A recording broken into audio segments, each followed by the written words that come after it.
제가 그 독자들을 대신해서 이렇게 질문을 하나 하고 그 다음 주제, 비슷한 주제겠지만 또 이렇게 나아가기로 하겠습니다. 블록체인 암호화폐는 그 암호화폐가 적용되는 하나의 블록체인 내에서 주고받는 리워드 혹은 화폐 시스템인가요? 비트코인 하면 비트코인 블록체인이 있잖아요. 그러면 비트코인 블록체인 내에서만 서로 통용되는 그러한 그 화폐입니까?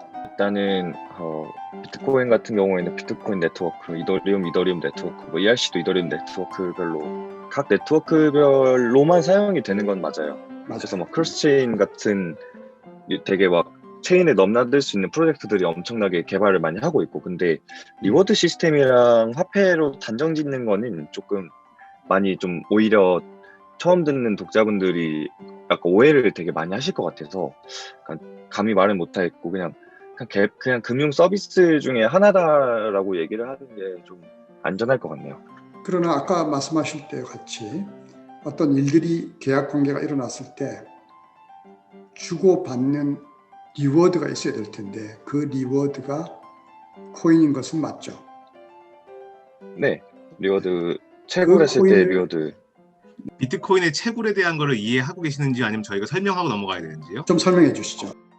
어차피 지금 두 번째가 이해 당사자 관점에서 설명하는 것이기 때문에 채굴자 이야기하시는 건 적합합니다. 혹은 또 플랫폼 구성자라든지 이걸 이용하는 여러 가지. 채굴에 대해서 더 설명을 드리자면, 은행에서 돈을 보낼 때는 그냥 이제 은행 서버에서 A가 B에게 돈을 보냈다면 끝이잖아요. 그렇죠. 근데 비트코인에서는, 블록체인에서는 그런 게 없어요. 은행이 중간에 없기 때문에 누군가가 그걸 검증을 해줘야 돼요. 굉장히 귀찮은 일이고 굉장히 좀 시간을 낭비할 수 있는 일이죠. 검증을 하면 또 경제적 인센티브로 비트코인을 조금 줍니다. 그러다 보니까 사람들이 누구나 막 검증을 하고 싶어 하겠죠. 그렇죠. 그래서 뭐 선착순까지는 아니더라도 그냥 하나의 합의 알고리즘을 만들어요. 그게 POW라고 작업증명이라는 건데, 그냥 어떤 문제를 가장 빠르게 푸는 사람이 이 트랜잭션을 검증할 수 있는 권한을 주는 거라고 생각하면, 채굴이라는 것 자체가 그냥 빠르게 그 문제를 풀고 그럼 이걸 내가 검증할 수 있는 권한을 가졌을 때 이걸 검증을 하면 나중에 이게 진짜 확정이 되면 15분 있다가 블록이 생성이 됩니다. 그걸 이제 채굴이라는 과정이라고 부르고요. 어제도 제가 인터뷰를 했었는데 인터뷰 하시는 분이 자기는 채굴장이라길래 진짜 캐는 줄 알았다고 말씀을 하시는데 그게 아니라 가장 빨리 그래픽 카드들로 연산을 돌려서 문제를 가장 빨리 푸는 걸 채굴 과정이라고 합니다. 이게 네트워크 효과랑도 되게 연결이 되는데, 처음에는 한 블록을 만들었을 때 보상을 되게 많이 줬어요. 100비트코인인가 50인가. 근데 이제 네트워크가 점점 커지면서 사토시 나카모토가 예상을 한 거예요. 네트워크가 점점 커지면 초기에 보상을 크게 하고 나중에는 비트코인 가치가 막 높아지고 그러면 조금 줘도 될 거다 해서 반감기라는 걸 통해서 계속 50%씩 줄여요. 블록 보상들을 시간이 지나면.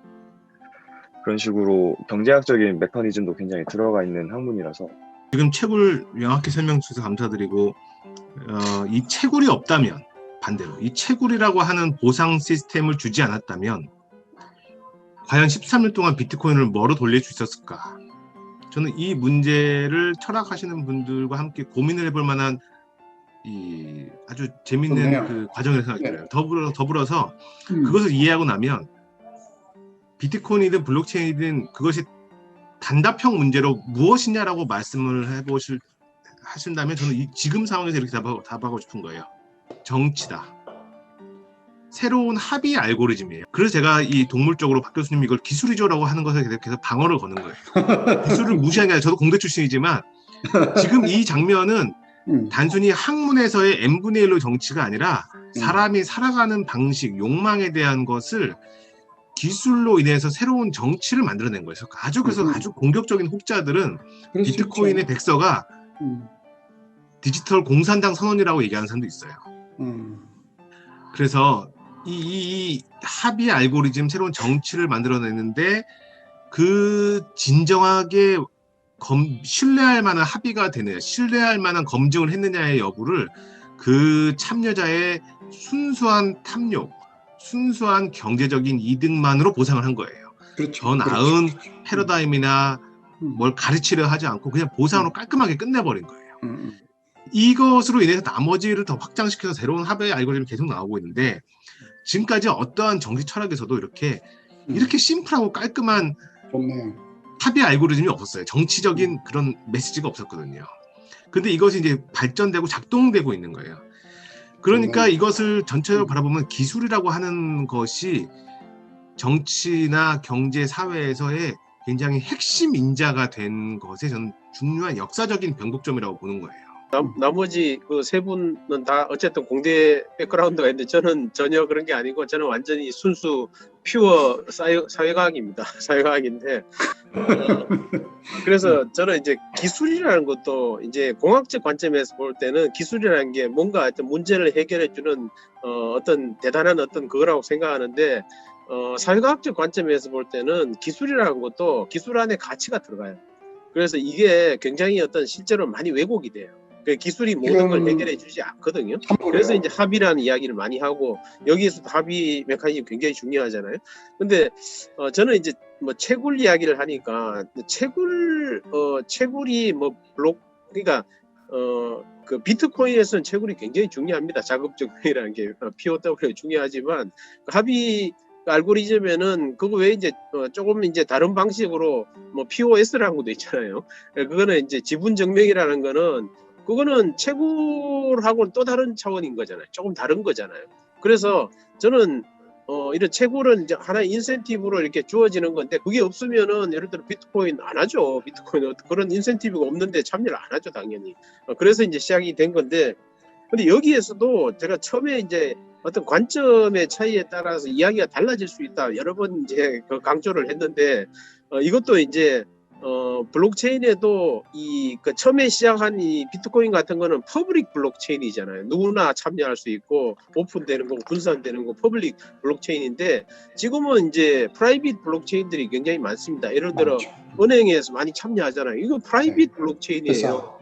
회사에서도 많이. 근데 그래서 회사에서도 뭐 활용해서 우리 블록체인 기술 투자하겠다 그러는데 그거는 프라이빗 블록체인입니다. 그래서 조금 차원이 다른 거라고 생각하고요.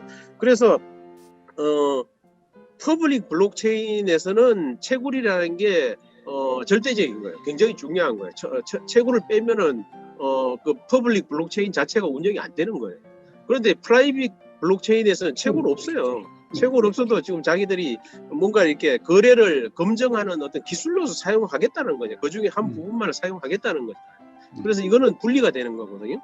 그래서 어느 관점에서 그러니까 이런 뭐 채굴이나 화폐의 관점에서 가상 화폐의 관점에서 블록체인을 보는 거하고 블록체인이라는 기술 관점에서 이렇게 여러 가지로 활용되는 거는 다르다는 이야기를 하는 게 저는 그 이야기인 거예요. 그래서 퍼블릭 블록체인하고 프라이빗 블록체인도 사실은 분리해서 이야기를 해야 된다는 거죠. 다음 주제 응용 등으로 넘어가기 전에 채굴에 대해서 특히 중국에서 강한 그 정부에서 못하게 하잖아요. 우선 비트코인 진영에서는 그 중국이 금지한 것을 호재로 받아들이는 안목도 있습니다. 장기 호재로 비트코인의 탈중국화가 시작이 됐으니까요. 그런데 이제 중국 정부가 비트코인을 금지하는 것은 다른 국가 정부들이 취해야 될 입장하고는 많이 다릅니다. 중국 정부가 국가적인 단위에서 제일 중요한 우선순위 중에 과제 중에 하나는 중국의 법정 화폐인 위안화를 세계의 기축통화의 하나로 올려놓는 것이거든요. 그 목표를 달성하기 위한 전략으로 중국의 중앙은행이 발행하는 디지털 화폐 CBDC를 밀어붙이고 있는 것이죠. 사회주의에서도 중국식 사회주의가 있기 때문에 중국만의 관점에서는 제가 중국의 경영자라면 비트코인을 금지하고 중국의 국가가 주도하는 디지털 화폐를 밀어붙이는 게 충분히 타당하고 이해가 됩니다. 그 지지한다는 게 아니라 이해가 됩니다.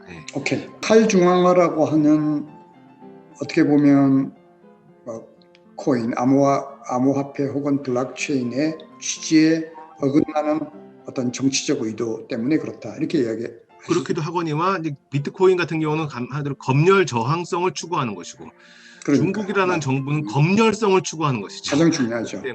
철학이 다른 아니요, 것이죠. 다른 정부도 사실은 몰래서 그렇지만 중국이 제일 심하죠. 예, 중국이 제일 심하죠. 빅데이터에 대한 통제도 제일 심하고요. 그러니까는 비트코인을 밀어내는 거는 중국이 아주 중국의 당연한 수순이라고 생각을 합니다.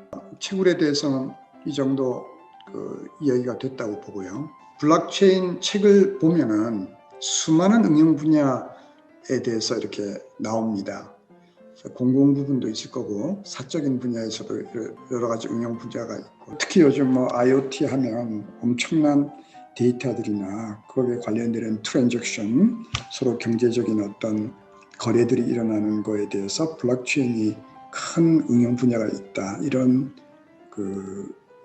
이야기들이 많이 있는데요. 지금 이렇게 다양한 응용 분야에 대해서 이야기하는 것이 의미가 있겠습니까?